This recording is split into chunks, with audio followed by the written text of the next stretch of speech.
జై భీమ్, జై తెలంగాణ, జై Bhim. Thank you, thank you, thank you తల్లి.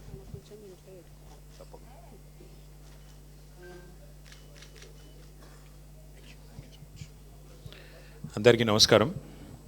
గౌరవనీయులు శాసన మండలిలో మన ప్రతిపక్ష నాయకులు పెద్దలు శ్రీ మధుసూనాచారి గారు, గౌరవ మాజీ మంత్రివర్యులు పెద్దలు శ్రీ కొప్పుల ఈశ్వర్ గారు, ప్రశాంత్ రెడ్డి గారు, పొన్నాల లక్ష్మయ్య గారు, శ్రీనివాస్ గౌడ్ గారు, గంగుల కమలాకర్ గారు, అట్లాగే రాజ్యసభలో మరి మన రాజ్యసభ సభ్యులు మన నాయకులు శ్రీ వద్దిరాజు రవిచంద్ర గారు, గౌరవ రాజ్యసభ మాజీ సభ్యులు లింగయ్య యాదవ్ గారు, గౌరవ మాజీ శాసనసభ్యులు మన వేదిక పైన కూర్చున్న పెద్దలు, అట్లాగే మన మాజీ ఉప ముఖ్యమంత్రి శ్రీ మొహమ్మద్ మహమూద్ అలీ గారు, జనరల్ సెక్రటరీ పార్టీ, అదేవిధంగా మాజీ రిటైర్డ్ ఐపీఎస్ అధికారి శ్రీ ఆర్ఎస్ ప్రవీణ్ కుమార్ గారు, మా తమ్ముడు సభాధ్యక్షుడు ఎర్రోల శ్రీనివాస్ గారు, దేవిప్రసాద్ గారు, విజీ గౌడ్ గారు, మా తమ్ముడు రాజారాం యాదవ్ గారు, అదేవిధంగా తలసాని సాయి గారు, మా ఎమ్మెల్సీ శ్రవణ్ గారు, ఇంకా మా మాజీ శాసన మండలి సభ్యులు శ్రీ సలీం గారు, మాజీ శాసనసభ్యులు బొల్ల మల్లయ్య యాదవ్ గారు, మాజీ జిల్లా పరిషత్ చైర్మన్ శ్రీమతి తులవుమ గారు, ఇంకా కార్యక్రమంలో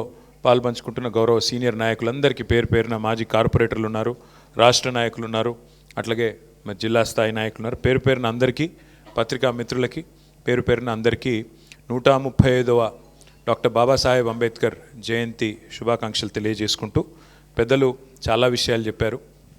నేను క్లుప్తంగా 4 విషయాలు మాత్రమే ముందు చెప్పాలనుకున్నాను. ఒకటి, మహాకవి శ్రీశ్రీ అన్నట్టుగా పోరాడితే పోయేదేమీ లేదు బానిస సంఖ్యలు తప్ప అని చెప్పి మహాకవి శ్రీశ్రీ గారు ఒక సందర్భంలో అన్నమాట. ఇవాళ నిజంగా కూడా తెలంగాణలో అది నిజమైంది. 2023 డిసెంబర్ 7 నాడు అధికారంలోకి వచ్చిన కాంగ్రెస్ పార్టీ 2024 ఏప్రిల్ 14 నాడు బాబాసాహెబ్ అంబేద్కర్ గారిని బందీ చేసి పెట్టింది. 125 అడుగుల ఎత్తులో ప్రపంచంలోనే అతిపెద్దదైన బాబాసాహెబ్ అంబేద్కర్ విగ్రహాన్ని కేసీఆర్ గారు నిర్మాణం చేశారన్న కోపంతో ఆ మహానుభావుడిని సంఖ్యలలో 2024 ఏప్రిల్ 14 నాడు అక్కడికి ఎవరిని పోనీయకుండా బంధించి పెట్టింది కాంగ్రెస్. 2025లో కూడా అదే అక్కస్తో ఇది కేసీఆర్ కట్టిన విగ్రహం, ఇది కేసీఆర్ ఆనవాళ్ళు అనే ఉద్దేశంతో బాబాసాహెబ్ లాంటి మహానుభావుడిని మళ్ళీ బంధించి మళ్ళీ అవమానించింది కాంగ్రెస్ ప్రభుత్వం, రేవంత్ రెడ్డి ప్రభుత్వం. అందుకే మొన్న విద్యార్థి విభాగం ఇక్కడ మా గెల్లు శ్రీనివాస్ గారి నాయకత్వంలో ఒక 15 రోజుల కింద ఇదే భవన్లో మీటింగ్ జరిగితే ఆ రోజు మేము నిర్ణయం తీసుకున్నాం. మరి 4 నుంచి 14 వరకు మా విద్యార్థులు మూసీ పోరుబాట పేరిట కథం దొక్కబోతా ఉన్నారు. మూసీ తీరంలో జరుగుతున్న అన్యాయాన్ని, దమనకాండను వ్యతిరేకిస్తూ ఏప్రిల్ 14 బాబాసాహెబ్ జయంతి నాడు ఈ కార్యక్రమం ముగుస్తుంది. ఒకవేళ మీరు కనుక ఈసారి ఏప్రిల్ 14 నాడు బాబాసాహెబ్ను మళ్ళొక్కసారి గత 2 సంవత్సరాలు చేసినట్టే ఈ సంవత్సరం కూడా బందీ చేసి పెడితే మేమే వస్తాం, వందలాదిగా వేలాదిగా వచ్చి ఆ సంఖ్యలు బద్దలు కొడతామని చెప్పి ఆ రోజు చేసిన హెచ్చరిక ఇవాళ ఫలించి సచ్చినట్టు ఇవాళ రాష్ట్ర ప్రభుత్వం అక్కడ ఏర్పాట్లు చేసింది. ఈ మాట ఎందుకు చెప్తా ఉన్నా అంటే నిజంగానే పోరాడితే పోయేది ఏమీ లేదు. ఇట్లాంటి మూర్ఖ ప్రభుత్వాలకు, ఇట్లాంటి అరాచక ప్రభుత్వాలకు, ఇట్లాంటి పెత్తందారి పోకడలకు, ఇట్లాంటి నియంతృత్వ ఆలోచనలు ఉండే ముఖ్యమంత్రులకు బుద్ధి వస్తుంది, ప్రజలకు భయపడతారు తప్ప ఇంకోటి కానే కాదు. ఇది నేర్పింది మనకెవరో కాదు, డాక్టర్ బాబాసాహెబే. ఆయన చెప్పిన మాట బోధించు, సమీకరించు, పోరాడు. కేసీఆర్ గారు అదే ఆలోచన విధానంతో, అదే అంబేద్కర్ తత్వాన్ని జీర్ణం చేసుకొని లక్షల సంఖ్యలో ప్రజల్ని సమీకరిస్తూ తెలంగాణ రాష్ట్ర ఏర్పాటు ఆవశ్యకతను వారికి వివరిస్తూ, తెలంగాణ రాష్ట్రం ఏర్పడితే ఎవరికి ఏం ప్రయోజనం వస్తుందో వివరించి చెబుతూ, అడుగడుగున తెలంగాణ కోసం పోరాడుతూ చివరికి సావు నోట్లో తలబెట్టి ఆ బోధించు, సమీకరించు, పోరాడు అనే అంబేద్కర్ తత్వాన్ని పూర్తి స్థాయిలో వంట పట్టించుకొని అల్టిమేట్గా రాష్ట్రాన్ని సాధించింది అంబేద్కర్ గారి బాటలో, అంబేద్కర్ గారు రాసిన రాజ్యాంగం ఆలంబనగా. ఆర్టికల్ 3 అనేదే లేకపోతే రాజ్యాంగంలో ఇవాళ తెలంగాణ రాష్ట్రం లేదు. ఈ మాట కేసీఆర్ గారు శాసనసభ వేదికగా చెప్పారు.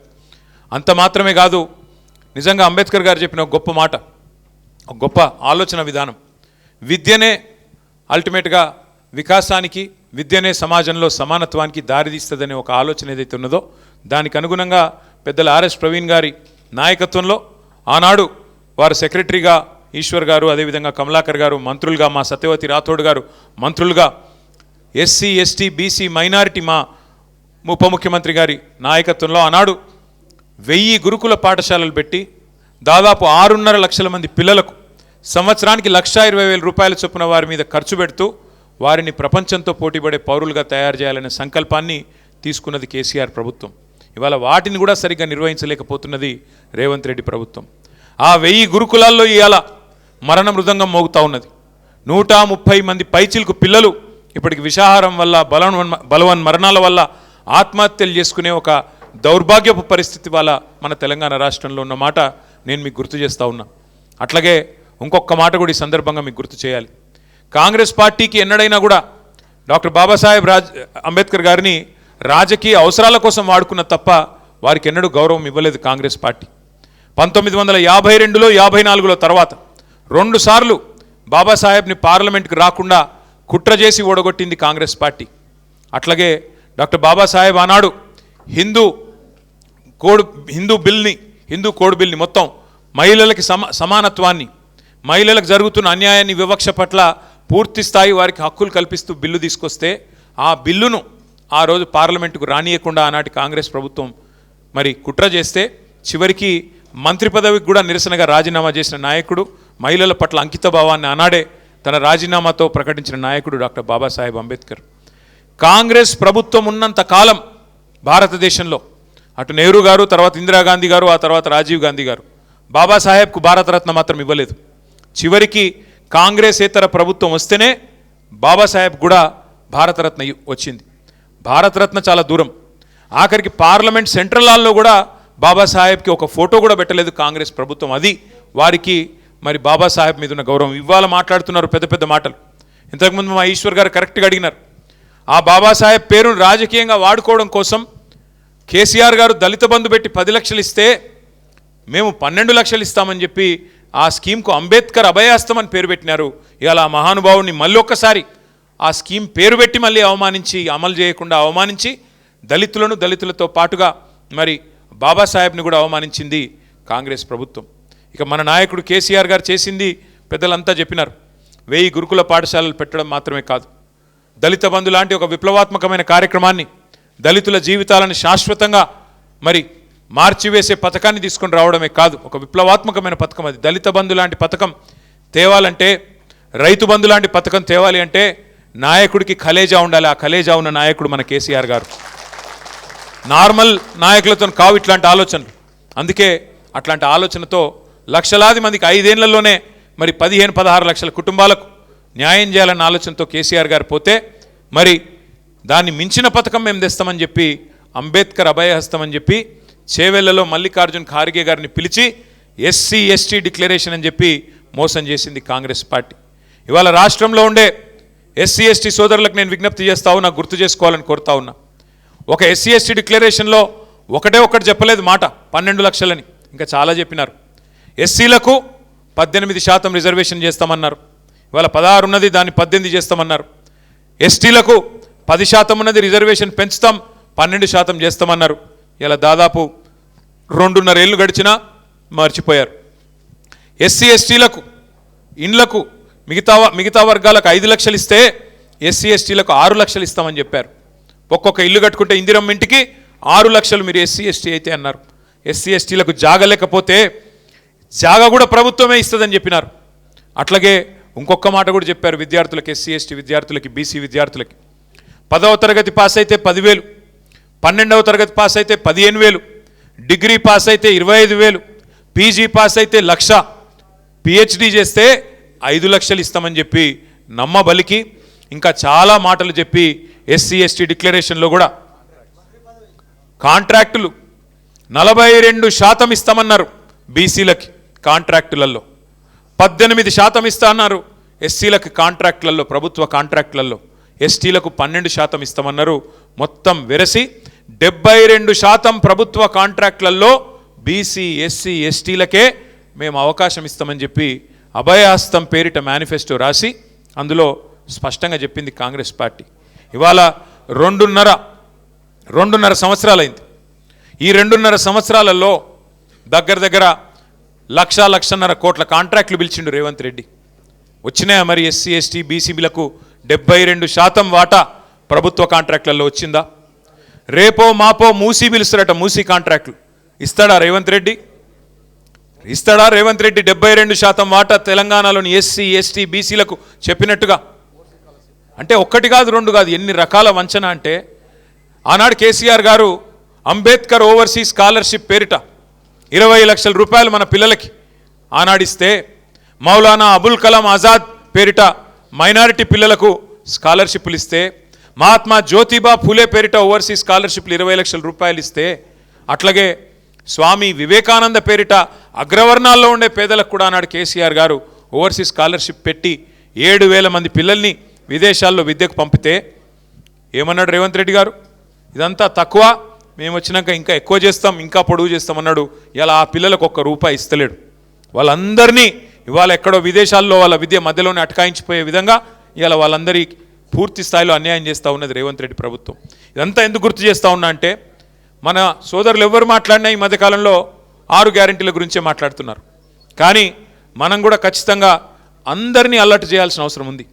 ఎస్సీ ఎస్టీ డిక్లరేషన్ పేరిట కాంగ్రెస్ చేసిన మోసాన్ని ఈ రాష్ట్రంలోని ప్రతి గిరిజన తాండాకు, ప్రతి గిరిజన గూడానికి, ప్రతి దళిత వాడకు, ప్రతి దళిత గ్రామానికి, ప్రతి దళిత సోదరుడికి సోదరికి తెలిసే విధంగా వాళ్ళను జాగృతం చేయాల్సిన బాధ్యత ప్రధాన ప్రతిపక్షంగా మన మీదనే ఉన్నది.